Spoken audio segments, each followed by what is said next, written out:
pessoal? Estamos começando mais um Espia na Rádio aqui na Rádio Valoré, exatamente às 3h22 da tarde do dia 4 de abril de 2022.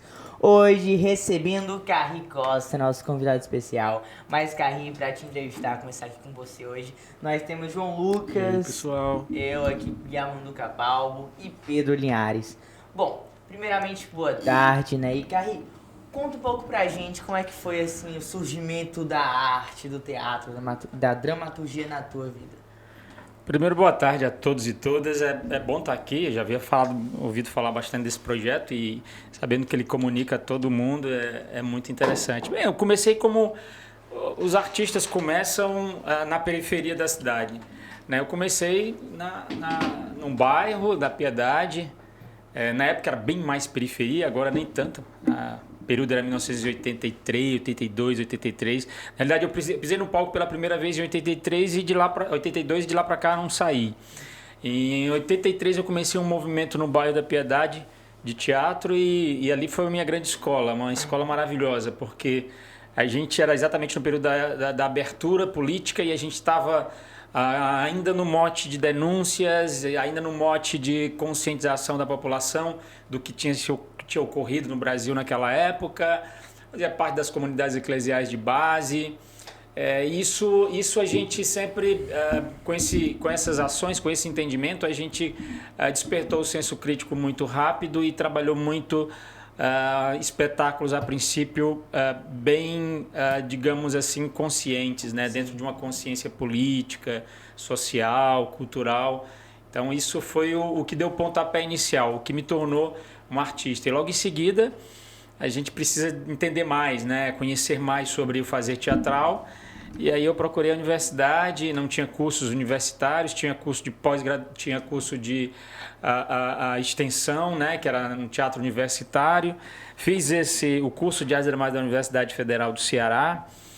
E de lá para cá, uma vida inteira dedicada ao teatro, né, ao entender e fazer. Essa vontade de performar e coragem ao mesmo tempo numa época em que o Brasil estava vivendo de uma censura e uma opressão muito grande, de onde é que ela veio, de onde surgiu isso tudo, essa, enfim, coragem para ser o teatro, para viver o teatro? É incrível isso assim, você vai se tornando uma pessoa corajosa com o passar do tempo em se tratando de lutar pela arte, né? Então assim, a minha formação foi sempre muito através da própria literatura que eu encontrava logo no começo. É preciso você entender muito bem o que é isso, para você ser uma pessoa consciente da tua arte, da arte que você faz e da arte que você quer fazer e difundir e vivenciar.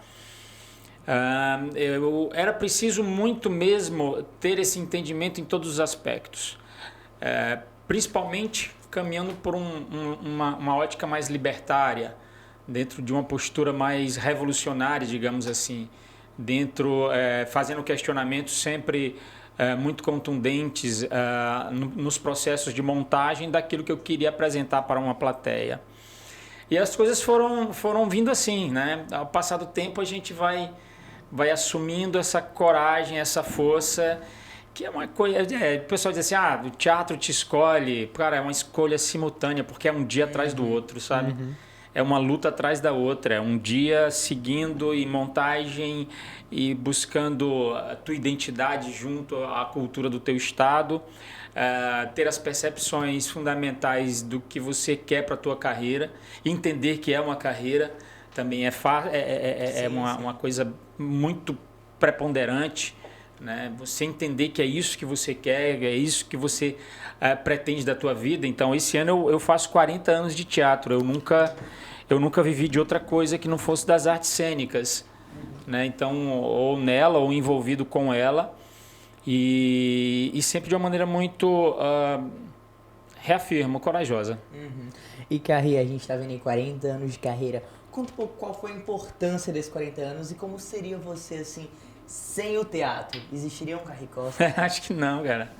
Acho que não existe, né? Não consigo imaginar o Carri fora das artes. É uma coisa de alma, sei lá, uma coisa de sentimento, uma coisa de sabe, de vida. É inexplicável até, sabe? Então, assim, eu posso, através de buscar algumas respostas religiosas nessa coisa toda, espirituais, enfim, mas não conseguiria viver de outra forma que não fosse isso, porque todas as minhas aptidões foram desenvolvidas e foram percebidas para isso. Sempre foi o teatro. Sempre foi o teatro. Né? Então, assim, sempre. Eu tenho uma oficina de arte que trabalha com mascotes, bonecos, adereços, mas também voltados para o teatro. Né? Então, assim, a gente tem que é o Carrinho Oficina de Arte e tal, a gente faz mascotes, essa coisa toda. Mas tudo tá muito interligado. Sim. E você começando novo, como era a sua relação assim com o público? Você era mais tímido? Como foi esse aprimoramento? Assim, Nada, eu sempre fui muito enxerido, cara, muito metido. Entendeu? E eu acho que o artista tem que ser por aí mesmo. Não vejo a timidez não foi uma coisa. Às vezes eu tinha algumas vergonhas, porque eu ia com muita força. Eu sempre fui com muita força. Sempre fui muito obstinado a querer conquistar as coisas e muito descarado. Eu sempre fui muito descarado, porque, por exemplo, assim, quando eu comecei a fazer teatro, a gente tinha que pedir muito, sabe? Pedir apoio, pedir não sei o que, até que eu chego para os salesianos lá da Igreja da Piedade, olha, tem uma serraria aqui, está desocupada, a gente fazer um teatro aqui. E o poder de convencimento acaba sendo fundamentalizado a partir da sensibilidade cultural que você tem. Né? Então, aí a gente começou a trabalhar. O primeiro teatro que a gente fez chamava-se Teatro Galpão. A gente desmanchou uma serraria velha e fizemos um teatro, cara, muito legal. E a comunidade ia assistir. Era uma movimentação intensa. Como foi esse retorno, assim? Vocês começaram, a gente tá fazendo muito esse começo, porque foi num período muito difícil. Como foi o retorno do público nesse período? Não, assim, a gente começou a pegar pela parte mais sensível, né? A gente começou a trabalhar a paixão de Cristo. Né? Então, assim, enquanto Fortaleza não tinha tantas paixões de Cristo como tem agora, né? O estado do Ceará tem muitas cidades, muitos municípios que realmente desenvolvem esse trabalho, mas na época não tinha nenhuma. E aí eu consegui um texto, fiz uma adaptação e a gente começou a apresentar no primeiro ano, em 83, a gente apresenta na quadra do Colégio Salesiano, e em 84 a gente apresenta no teatro que nós fizemos, que é o Teatro Galpão, como eu falei. E ali foi o espaço para a comunidade chegar junto. Então elas chegavam primeiro por esse lado religioso, emocional, e depois a gente começava a trabalhar, sabe, encenações mais politizadas, mais conscientes, mais, digamos assim, mais com respostas mais populares, tá entendendo? Sim. Não que a Paixão de Cristo não tenha uma resposta popular, é popular. Mas quando a gente trabalhava as encenações da gente, não só as encenações, a gente era música, era teatro, era poesia, era literatura, um movimento cultural muito intenso no bairro da Piedade naquela época. Sim. E a partir dessas visões, onde é que o teatro ele se encontra? Qual é o papel dele na vida de cada pessoa? De cada pessoa, como assim? O que é a influência dele, o que é que muda? De uma maneira geral? Sim. De uma maneira geral, cara, assim, é muito bom a gente ter o respeito por quem está começando. É muito bom. Porque, assim, é uma coisa meio que inevitável a pessoa que se envolve com o teatro e que tem todas as, digamos, tendências para encenação. Ou seja, tem o talento para isso. Se você tem o talento para isso, você não pode subestimar. Você vê, eu comecei... Quantos anos você tem? Você tem quantos anos? 16. 16. 17? 15, quase 16. 15, quase 16. Então, eu comecei com 15, cara. Era moleque mesmo, assim. E foi uma coisa apaixonante, sabe? Então, o teatro, ele trabalha as emoções, cara. Ele trabalha aquilo que você pode desenvolver de maneira mais emocional, sabe? Desde que também você não seja uma pessoa deslumbrada, porque você também pode caminhar por outros segmentos da cultura teatral que muitas vezes desliga você da realidade, entendeu? Nosso teatro, o teatro que eu acho que é um teatro assim palatável, é aquele que realmente ele não desliga você das realidades. Sabe? Então, assim, eu quero fazer teatro para ter sucesso e ir para Globo, não sei o que, no Caramba 4. Cara, o teatro é muito maior que isso. né? Então, as artes cênicas é muito maior do que isso. Mas, Carri, trazendo para um âmbito mais do público, acho que a influência do teatro para quem assiste, a gente faz sempre arte com uma intenção, né, de ela ir e adentrar quem tá ali ouvindo, assistindo. Bom, o que é que influencia, qual a importância de quem assiste ao teatro?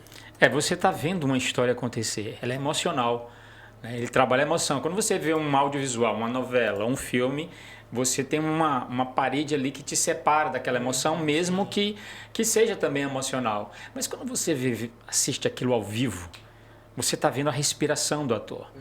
Né? Então, assim como as pessoas são muito ligadas ao cinema, muito ligadas, né, agora aos streams, com todas as séries, aquilo tudo tal, são histórias, né? São histórias, às vezes longas histórias, assim, que capítulos e mais capítulos. Né? O teatro não. O teatro ele é ali, ele acontece e ele não se repete. Né? A emoção de você, enquanto plateia, assistir, se for uma comédia, é uma reação audível. Você ouve o público rir daquele espetáculo, daquela cena ou daqueles atores. Quando você, faz um drama, é uma plateia mais silenciosa, é uma emoção mais para dentro, é uma emoção mais diminuta, né?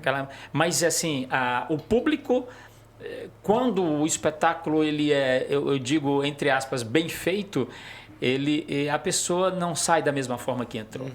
Com certeza. Sabe? Ela sai bolinada, manifestada, ela sai mudada, sabe?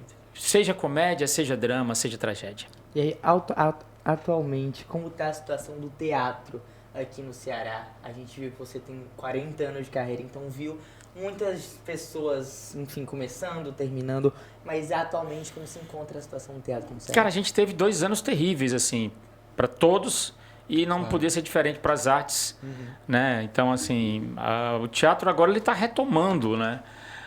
Tem algumas pessoas que falam até que mas agora a gente vai ter que se adaptar a um novo jeito de fazer teatral. Acho que não, essa nossa arte tem mais de 2000 anos, sabe? Ela é muito antiga, é uma das manifestações artísticas mais antigas do universo, do mundo, sabe? Então, assim, eu acho que a gente vai continuar encenando para público, sabe? Para pessoas que vão pagar bilhete, vão pagar ingresso para te assistir, sabe? Não vai ser fácil, mas também nunca foi fácil, sabe? Nunca foi fácil. Antes da pandemia também não era fácil. Durante a pandemia parou. Agora, depois da pandemia, vai continuar não sendo fácil. Porque a gente tem entre aspas, uma série de concorrentes que são mais poderosos. Sim, sim. Né? Então, assim, você mobilizar alguém para sair de casa, pegar o carro, pegar o ônibus e ir para o teatro, enfrentar uma filinha, comprar um ingresso para assistir, você tem que ter muito jogo de cintura. Você tem que ter muita estratégia, tem que pensar muito para fazer isso. Né? Então, assim, acho que vai continuar sendo difícil, não vai ser fácil, porque a gente também não trabalha muito a questão da autoestima. O cearense é muito desprovido da autoestima, sabe? Então, assim, o público pernambucano ele é muito maior para os espetáculos pernambucanos.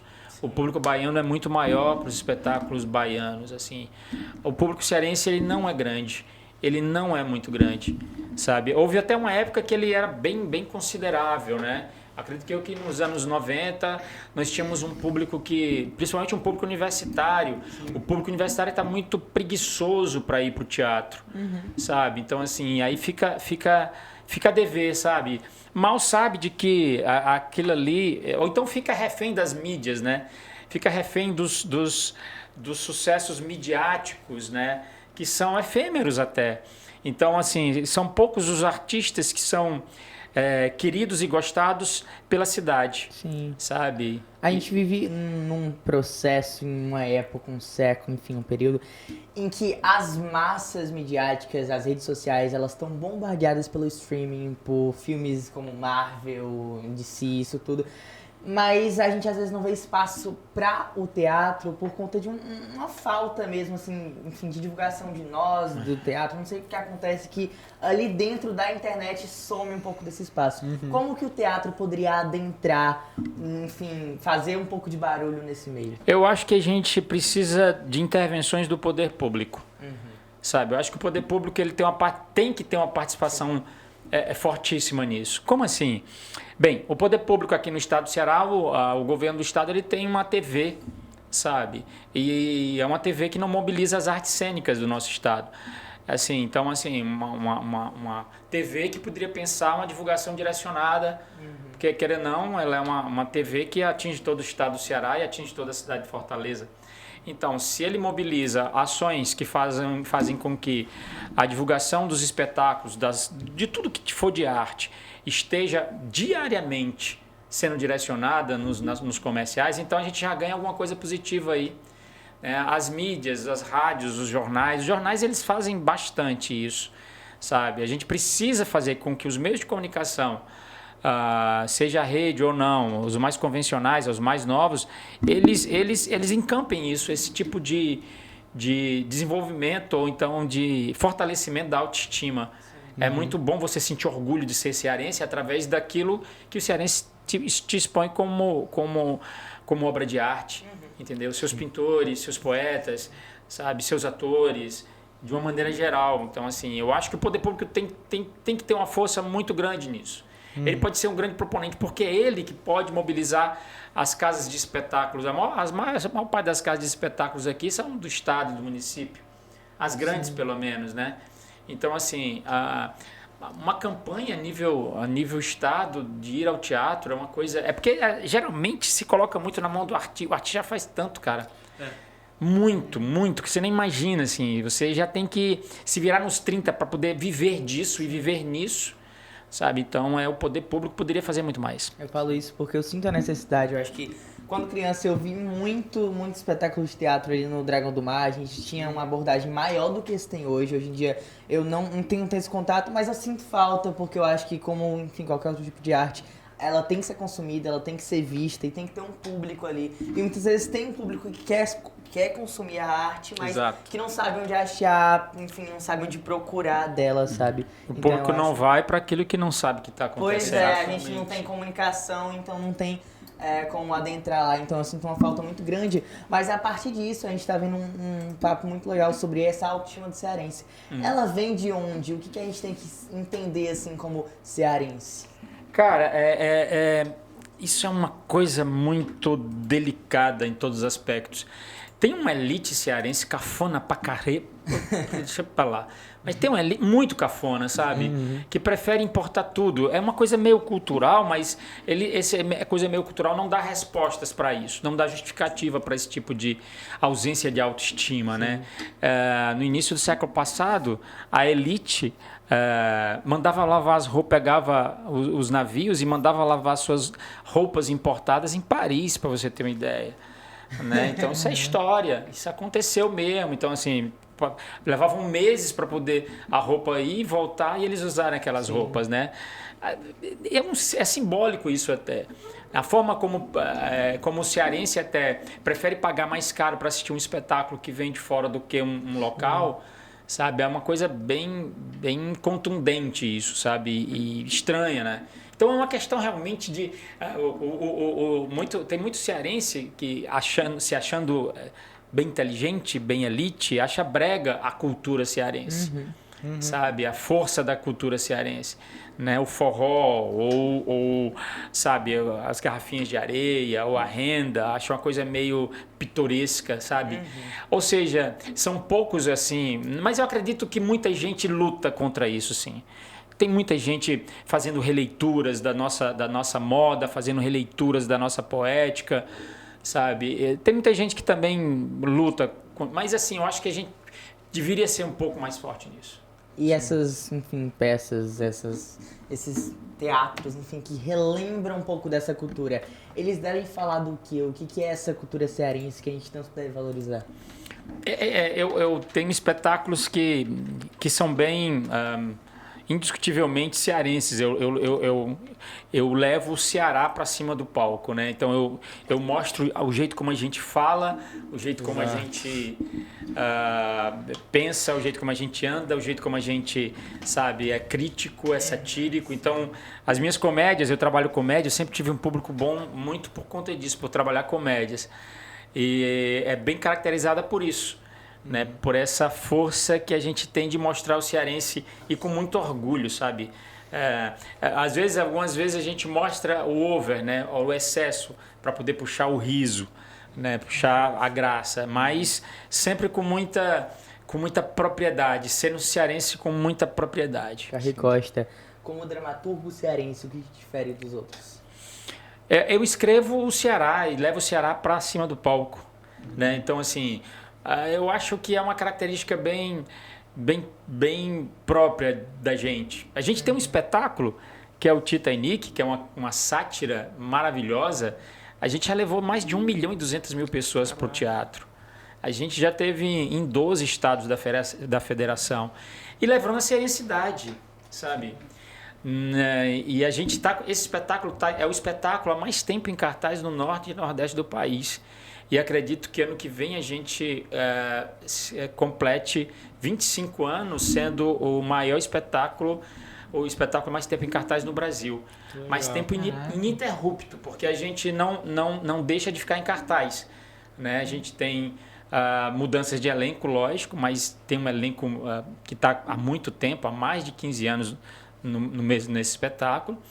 E assim, isso é uma coisa bem inédita, né? Então, quem sabe a gente consegue, porque assim, alguns espetáculos no sudeste do país, eles ficam em cartaz, depois eles voltam com outro elenco, passam uns anos sem se apresentar. A gente não passou um ano sem se apresentar. Até durante a pandemia a gente se apresentou. No começo de 2020 a gente apresentou Titanic, em janeiro, e em março começou a pandemia. E ano passado a gente fez online, a gente fez ao vivo para as pessoas assistirem. Né? E esse ano a gente já fez comemorando os 24 anos lá no Teatro de Alencar, casa cheia. Bacana. E esse elenco geralmente é formado por pessoas cearenses? Sim, todos cearenses, E como é trazer essa linguagem cearense para o público do Brasil todo? Cara, a gente diga-se de passagem, tem cearense em todo lugar nesse mundo, né? Então isso é uma coisa que não tem como fugir. Eles entendem, a gente brinca, o texto do Titanic é um texto muito aberto. Quando eu escrevi, eu deixei algumas partes abertas para quando a gente fosse para uma cidade, a gente colocar também referências daquela cidade que a gente fosse. E aí, de repente, as pessoas veem a gente, um cearense, brincando e muitas vezes fazendo alusão àquela cidade. Então, as pessoas gostam muito nisso. Mas todo mundo gosta do jeito que a gente fala. A gente tem uma empatia muito grande, sabe? Então, funciona. E como é, assim, passar por 12 cidades aqui do Brasil e viver um pouco de cada cidade, trazer um pouco para o espetáculo de vocês e para dentro mesmo, como é por meio da arte, do teatro, enfim, ter um pouco de cultura. As pessoas geralmente elas vão assistir a comédia da gente, lá não foi diferente nesses estados que nós fomos, elas vão um pouco ressabiadas, assim, com medo, porque a comédia cearense, né, o humor cearense é muito reconhecido nacionalmente e de maneira muito pejorativa, sim, né, assim, invasiva.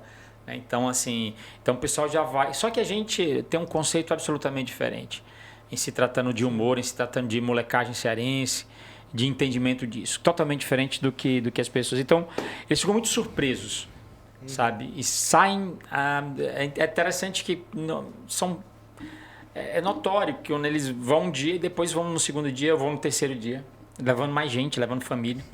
E nesses 40 anos não foi somente teatro, também foi TV, sim, cinema e música. E como foi essa transição do teatro para TV e tudo mais?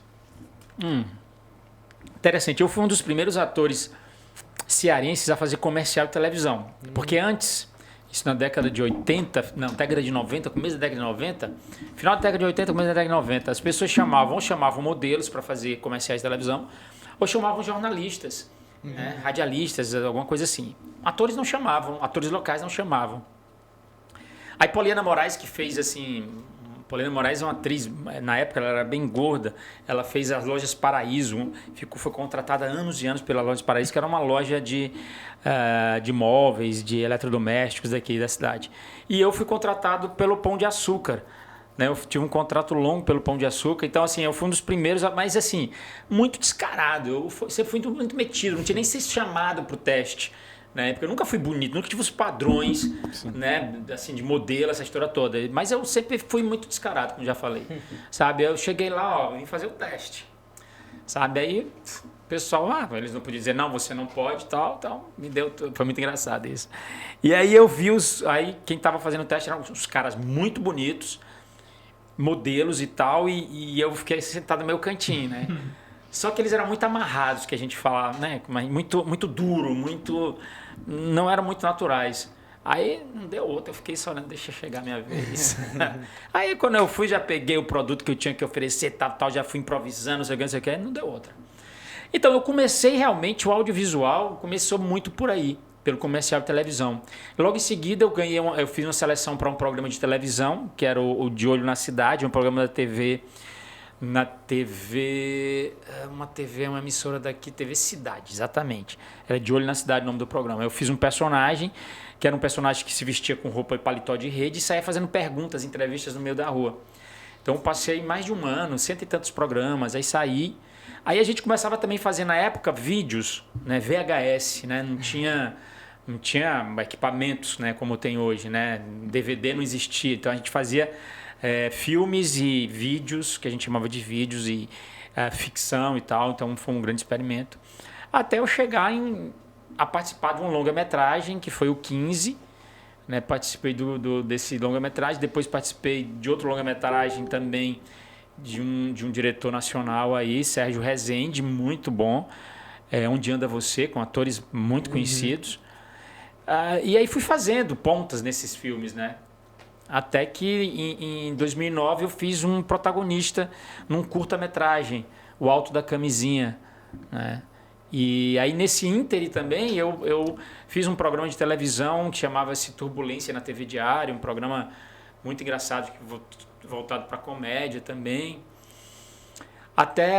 Fui trabalhando, fazendo pontas aqui, pontas ali, até chegar um convite para a série Cine Hollywood, né? Então, assim, você vê, assim, eu nunca tive essa ambição, nunca tive vontade de ir para o Sudeste, não fazia parte da minha ideologia, do meu pensamento, e aí eles vieram buscar aqui.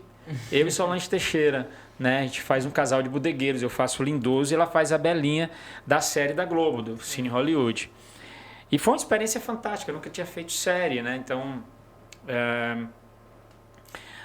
foi fácil? Não, foi um aprendizado, cara, assim, tudo a gente está aprendendo, né? Sim. E aí, depois disso aí, gravamos a primeira temporada. Quando estávamos gravando a segunda temporada, aí veio a pandemia, tivemos que encerrar, lockdown, voltar do Rio de Janeiro, não deu para concluir a segunda temporada. Aí estou viajando amanhã para o Rio para a gente experimentar o figurino para gravar 2 temporadas, a segunda e a terceira. Que bacana. Então, um contrato fechado até o dia 5 de dezembro. Então a gente vai estar lá. E também fiz uns filmes bacanas depois, que foi, não sei se vocês chegaram a assistir, o Cabeça de Negro, um filme muito legal. Já ouvi falar. Foi premiado pela crítica paulista como o melhor filme do ano 2021. Então eu faço um diretor corrupto lá, com a meninada e tal, alunos de colégio, um tema muito muito forte, muito contundente também. É uma produção local, não aqui? É uma produção local, um longa-metragem local. Inclusive o diretor está trabalhando na Globo, foi chamado pelo sucesso. Essa mesclagem do teatro com o audiovisual. Antes você trabalhava com o público, agora é com a câmera. Como é que foi? Cara, são 2 linguagens diferentes, assim. 2 linguagens diferentes. Cada uma tem suas especificidades, assim. Não senti aquela transitar, não teve aquela mudança. Não. Eu tenho que entender o que essa linguagem é. O audiovisual, eu tenho que saber o que é que eu vou fazer. Eu tenho que entender tecnicamente sobre isso também. Né? Então, como ele vai me filmar, como vai me pegar, onde é que eu tenho que estar, né? Que esse tipo de sentimento eu tenho, mínimo que eu tenho que passar. E muda essa transição sendo do teatro e da televisão? Sim, são 2 linguagens totalmente diferentes. Totalmente diferentes nesse sentido, assim... Sabe, de teatro você está fazendo para a última cadeira te ver e te ouvir, né? Então você tem que estar maior, tua expressão tem que ser maior, sabe? Tua voz tem que estar trabalhada, sabe? Tem ator que usa microfone, eu não uso, não gosto, né? Então assim, eu tenho que ter a voz trabalhada, aquecida, né? Então assim, já audiovisual, cinema, televisão, sabe? É tudo muito miúdo, é tudo muito contido, é muito pequeno. O cara tá dando um close no teu olho, você não precisa fazer nada grande. Então começar no teatro é mais proveitoso, assim, pra esse audiovisual. Muito, muito. Ele vai te dar piso. O teatro te dá chão, sabe? Eu acho, na minha opinião, Sim, isso não é sim. nenhuma verdade, é na minha opinião, aquilo que eu acredito. Sabe? Aliás, tudo aquilo que eu falei aqui até agora, tá? Tudo que eu acredito. Sim, Que às vezes sim. as pessoas, mas isso é uma fórmula.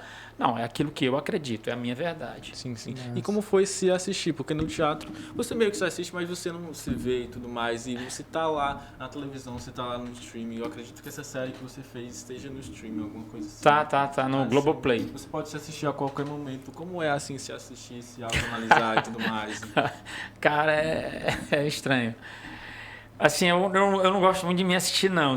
Eu sou muito crítico, eu sempre fui muito crítico com tudo, cara. Então, assim, quando eu saio fora do tempo, assim, quando eu vejo que eu podia ter feito isso melhor. Sou muito crítico, assim, mas eu não gosto de me ver, não. Mas eu assisti, lógico, claro, assisti todos, são 10 episódios, né? Foram 10 episódios. Então, é muito bom, porque o resultado final é muito bom. Você tá com um puta elenco, você tá contracenando com o Matheus Nastergalli e com a Luísa PRC, você tá com, sabe, com uma galera, Letícia Collin, Haroldo, Edmilson Filho, ou seja, é um povo que tem um tempo, que tem um movimento de comédia muito grande. Então isso é muito bom. A gente tá vivendo aqui um pouco da sua trajetória, viu aí, audiovisual, teatro, mas uma parte do teatro muito bacana é o monólogo, né, o Sabotador, que é um drama poético, é uma coisa que, inclusive, eu assisti recentemente um monólogo muito legal, mas é uma coisa mais dramática, mais poética, que às vezes toca muito mais o público por ser uma coisa mais pessoal. Como foi pra você, assim, contracenar com o público de verdade? Eu acho que é só você e o público. Como A primeira foi? vez que eu fiz isso foi bem legal, cara, porque é o seguinte, esse governo tinha acabado de entrar e a gente via coisas terríveis, né? O boicote à cultura, a tentativa de encerrar com os apoios das artes. Aí eu, preparei um espetáculo solo. Foi muito rápido, assim, foi uma coisa mais pra mim mesmo, assim, eu vou me manifestar de alguma maneira.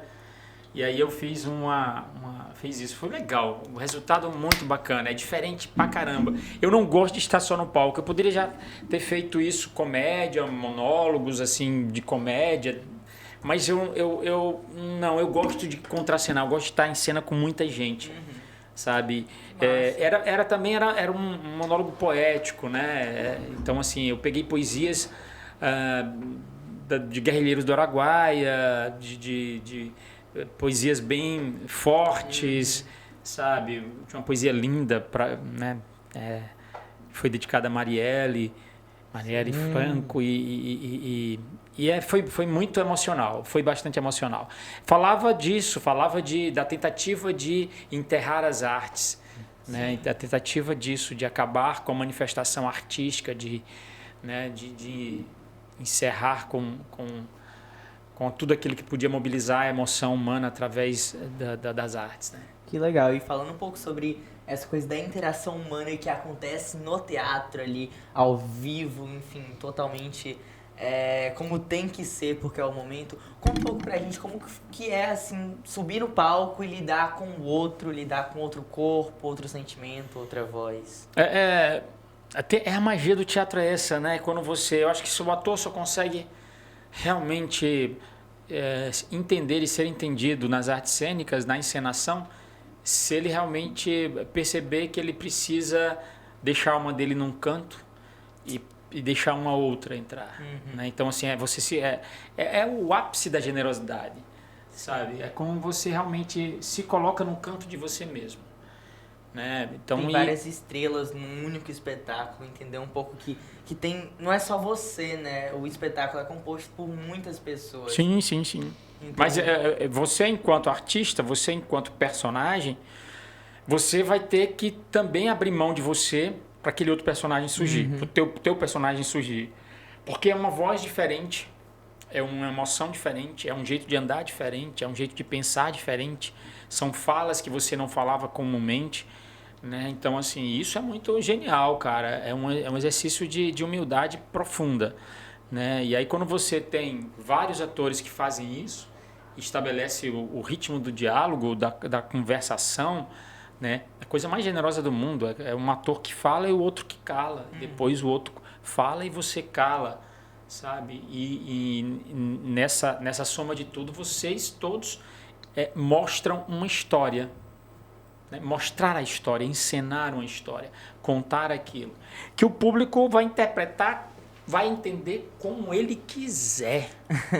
Entendeu? Às vezes o diretor quer que o público entenda aquilo que ele concebeu.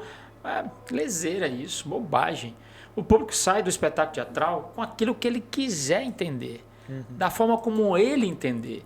Né? Então, assim, às vezes eu já vi algumas pessoas, alguns diretores, o público não gostou do espetáculo, não entendeu, aí coloca a culpa no público. Não, cara, sabe? Alguém saiu dali sentindo ou pensando alguma coisa sobre o que viu, refletindo sobre o que viu, então pronto.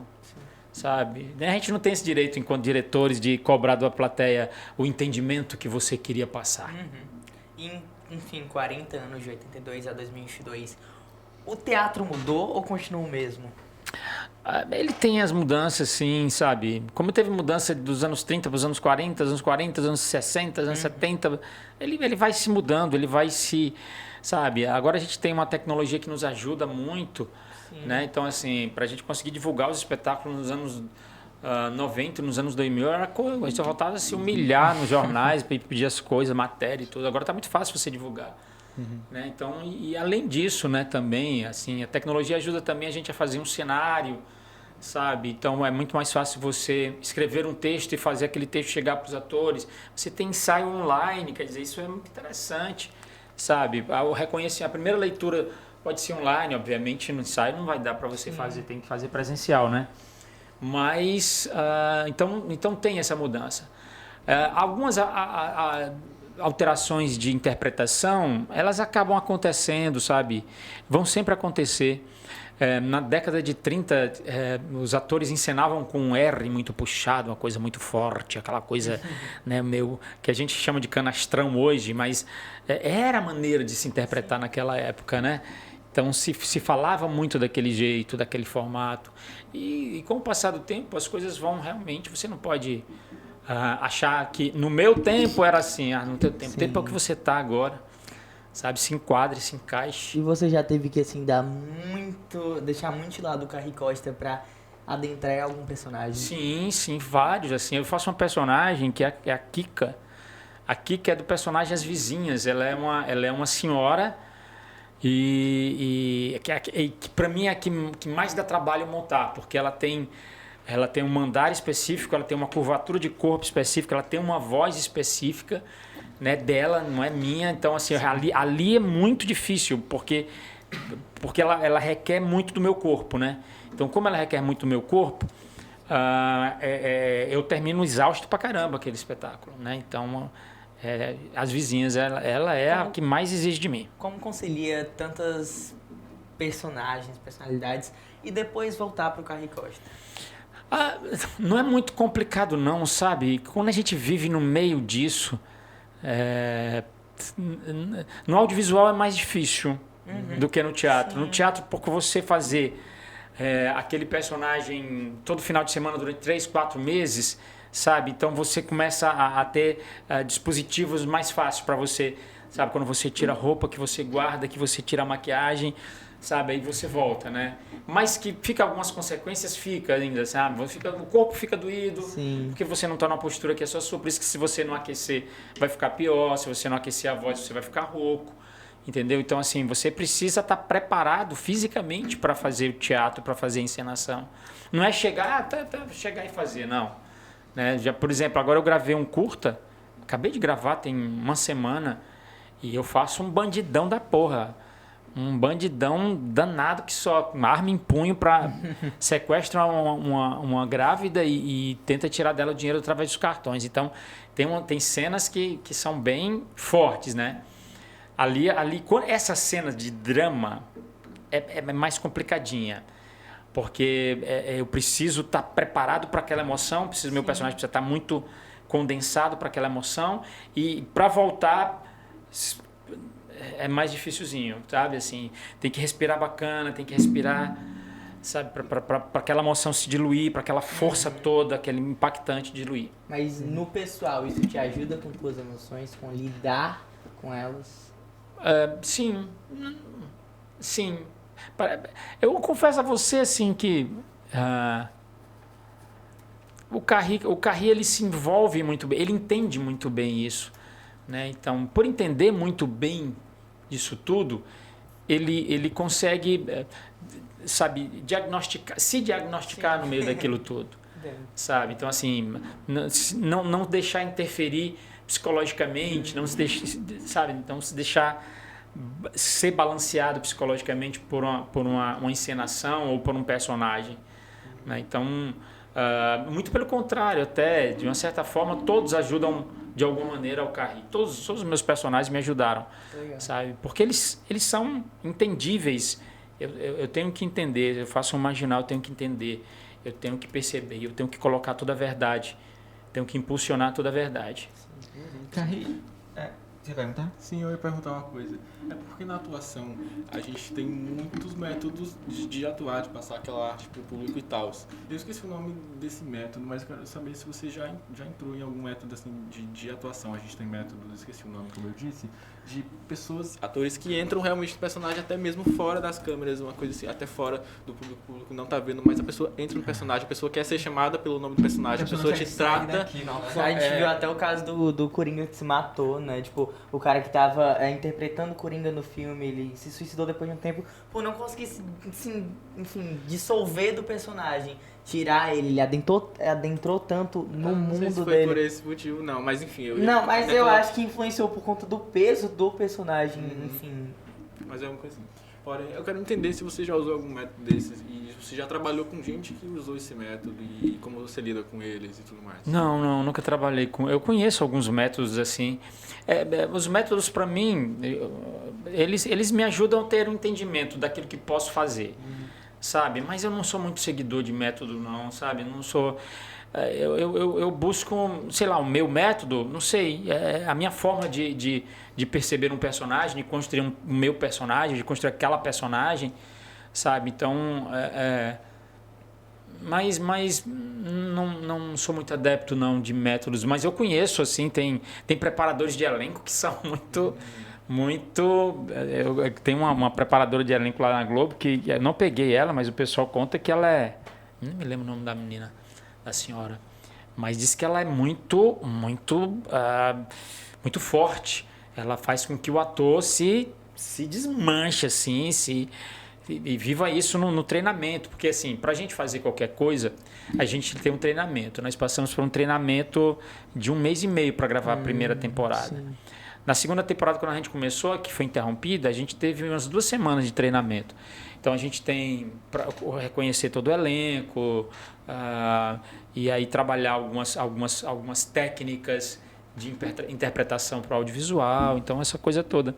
Mas eu acho que eu funciono legal sem esses métodos todos. Mas tem, assim, eu nunca convivi não com pessoas assim que são muito metódicas, assim, não fala comigo porque eu tô com um personagem e tal, não, nunca conheci, não.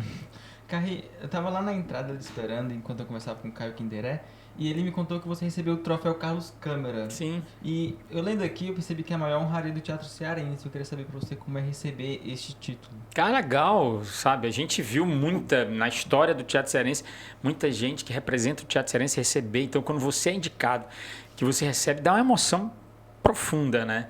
Então é muito bacana isso. Você ser reconhecido é muito legal, uma forma de dizer, olha, cara, você trabalha legal, você funcionou, você funciona bem, você está na cultura do teu estado, isso é legal. E eu acho que os artistas daqui precisam muito disso, desse reconhecimento, para a coisa funcionar, né? Para a gente... Porque é uma luta, cara. No mínimo, a gente tem que ser reconhecido, né? Mas é maravilhoso, cara. A gente está quase encerrando aqui, a gente sabe o seu horário limitado. Mas, para encerrar, eu quero entender, assim, o que quem tá começando nas artes cênicas e quer ter uma carreira, uma trajetória nesse caminho, conta um pouco pra gente o que eles devem fazer. Não se iludam, não, sabe? Eu acho que é pé no chão, sejam francos, não se mintam também. E nem se deixe levar pelo aquilo que é muito volúvel, sabe? Na mídia. Eu quero ser famoso porque eu quero... sabe? Você tenha um entendimento do que é essa arte. Estude pra caramba, leia pra caramba, faça curso, sabe? Tente conhecer realmente a essência do fazer teatral, o que é isso, sabe? Porque tudo que vier é consequência do talento que você pode desenvolver, sabe? Que você tem e que você pode desenvolver. Então, se você vai para a TV um dia, é consequência. Se você vai para o cinema um dia, é consequência. Se você, cara, isso é consequência. Agora, se você sabe, novinho, pô, eu quero, vou para Globo, não sei o quê, vou para meu negócio, sabe? Você tem que ter, tá, de boa. Você pode ter isso como alvo, tá entendendo? Mas você corre um risco da porra de se frustrar muito rapidamente, porque é um processo longo, não é uma coisa tão fácil. Você depende também da sorte, a sorte é uma coisa que acompanha o ator muito, o artista muito. Mas seja, cara, quanto mais você for um puta ator, mais você cresce, mais você se desenvolve e mais você trabalha, mais você, sabe? E seja além disso tudo, de entender, mas seja ousado, sabe? Seja visto, seja quisto, sabe? E meta as caras, não tenha medo, cara. Não ache que você é menor, que você é feio, ou que você é baixinho, ou que você é gordinho, ou que você é isso, aquilo, outro, cara. Faça o que você quiser fazer e nada te impede. Vai aparecer sempre alguém que vai te subestimar, que vai dizer que não, que vai fechar alguma portinha. Cara, força. Sabe? Força, porque isso aí você vai ter não só no teatro, mas em todo lugar. Sabe? Isso é uma coisa inerente ao ser humano, sabe? De querer interferir de maneira negativa, assim como tem também que interfere de forma positiva. Então, assim, se você está pensando em fazer teatro, a melhor coisa é leia muito sobre isso, estude muito sobre isso, faça um curso. Tem um curso do Teatro Zé de Alencar, que para mim é um dos melhores, sabe, dessa cidade, porque trabalha o ator de maneira completa, sabe? A UFC tem um curso de graduação, né? Tem o IFCE também tem um curso de teatro. Então, se forme, porque aí você começa a formar uma comunidade, começa a participar de grupos que pensam do mesmo jeito, que sentem do mesmo jeito, querem fazer a mesma coisa. Isso é básico para o artista. Isolado é que vai ficar muito mais difícil. Carri, então acho que é isso. A gente vai encerrando mais um programa, mas eu gostaria de agradecer por todo, enfim, esse bate-papo, por toda essa troca de experiências e por trazer um pouco dessa experiência de 40 anos de carreira que você tem. É isso, eu passo agora pro João Lucas. Então, é muito bacana ter esse papo contigo, porque o audiovisual em si, tudo que ele abrange, a arte, o que ele abrange é o que eu pretendo seguir carreira, assim, futuramente. Eu acredito que nenhum aqui tenha uma ideia formada de que é o futuro, assim, lá na frente, mas acredito que a arte tá nele e não tem como fugir. A gente tem 2 músicos aqui, um profissional aqui do audiovisual, na verdade todos somos, mas enfim. Mas é bom ter essa coisa do ator, essa visão do ator, porque eu pretendo dirigir lá no futuro, dirigir lá na frente, e eu quero entender essa questão do ator, porque eu vou estar dirigindo ele, então ter essa troca, saber como é a vida dele, que chegar até ali não é fácil, tudo mais, da mesma maneira que também não é pro diretor, bom, é muito legal. Então é a primeira ator, assim, que não, a gente já teve uma atriz aqui. Mas A gente teve, sim. Mas ela era mais nova, a visão dela era de realmente uma pessoa que estava começando, assim, e uma pessoa de 40 anos de carreira. É muito, muito, muito bacana mesmo. E é isso. Eu quero muito agradecer a sua participação, Carri, porque é muito importante, porque além de você ter contado um pouco da sua história, meio que você deu outros olhos pra gente, não só pra gente, mas pra quem tá assistindo, olhos sobre o que você quer seguir da vida. Se, tipo, você falou agora no final sobre ser pé no chão, não se iludir. Então, eu acho que sempre que a gente conversa, sempre que a gente traz um convidado, essa troca de experiência é muito importante, porque abre os olhos da gente e de quem está assistindo. Eu quero muito agradecer a sua presença e espero que você venha aqui outras vezes. Bom, sim, convida que eu venho. E assim, eu quero agradecer você, meninada boa, bacana, é legal isso, cara. E dizer uma coisa aqui também, para finalizar, é que não se encaixem, não se enquadrem nunca. Vou falando para vocês que estão no meio de comunicação, num veículo de comunicação importante, e para todo mundo que está ouvindo ou que vai ouvir a gente, que vai ver a gente, né? Busca autoralidade, sabe? Às vezes quando você está crescendo e você quer replicar muita coisa, sabe? Busca a tua originalidade, busca a tua essência, velho. Então, assim, é de lá que pode surgir alguém que possa se projetar a nível de cidade, de estado, de país, tá entendendo? Quando você é replicante, sabe, o teu jeito de falar, eu curto muito isso. Tem até personagens que fazem isso, né? Então, assim, quando eu vou falar para alunos ou quando eu vou falar em qualquer lugar do Brasil, eu falo com o meu jeito de falar, sabe? Com a minha cearensidade, entendeu? Porque eu sou um cara que tem muito orgulho disso tudo. Então, eu acho que, às vezes, quando você... Eu me lembro que, às vezes, as pessoas cobravam muito. Você não tem que ter sotaque, tem que ter um sotaque padrão para você alcançar padrões maiores, melhores. Eu nunca acreditei nessa história, sabe? Eu acho que você não precisa se enquadrar nem se encaixar, sabe? Busca o teu original, busca a tua essência, aquilo que você é forte. Então, se você vai dirigir um filme, sabe, cara, busca entender isso tudo, né? A tua raiz, o teu piso, o teu chão, sabe? Eu conheço diretores de cinema que são bem boçaizinhos e querem impor as coisas, é uma coisa meio ridícula, assim. Eu acho que quanto mais você dialogar com seus artistas, melhor. Com artistas e técnicos. Apesar do cinema, ele realmente ser muito separado, né? Então tem um pessoal que trabalha com elenco, o diretor trabalha a cena, o produtor isso, enfim, em todos esses segmentos. Então, assim, para vocês vão continuar trabalhando isso, é isso, cara. É usar da maneira mais original, simpática e agradável para poder comunicar. Comunicar é muito simples, não é muito difícil, não. Só que você não precisa para você criar uma identidade, você tem que ser original em todos os aspectos. Busque a tua identidade dentro do meio de comunicação. Busque a identidade de vocês dentro do audiovisual. Busque a forma como vocês podem pensar para vocês marcarem um tempo, marcarem uma história. Sabe? Não passar como mais um replicante, mais um jeitinho de falar padrão, como se fala em todas as rádios, ou como se fala em todas as televisões, ou como se fala... Eu sempre busquei isso a vida inteira, buscar marcar, pincelar, né, o meu canto, o meu tempo, para não passar batido, né, para não passar... para ser história, para fazer história. Sim. Então é isso, eu acho que é com isso que a gente vai terminando mais um programa aqui, mais um Espia na Rádio Rodedé. Muito obrigado, Carri Costa, um beijão e até amanhã.